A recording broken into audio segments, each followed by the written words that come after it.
کون کون سی اس short clip میں آپ اس کو سن لے اور اس طرح پڑھنے کی کوشش کریں۔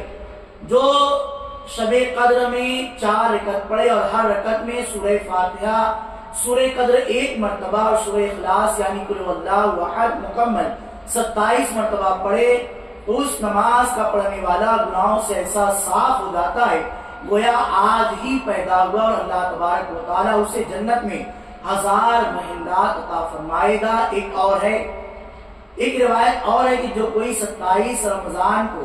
4 رکعت پڑھے اور ہر رکعت میں سورہ فاتحہ کے بعد سورہ قدر یعنی انا انزلناہ فی لیلۃ القدر 3 مرتبہ اور سورہ اخلاص یعنی قل هو اللہ شریف 50 مرتبہ پڑھے، اور بعد سلام سجدے میں جا کر 1 مرتبہ یہ پڑھے، کیا؟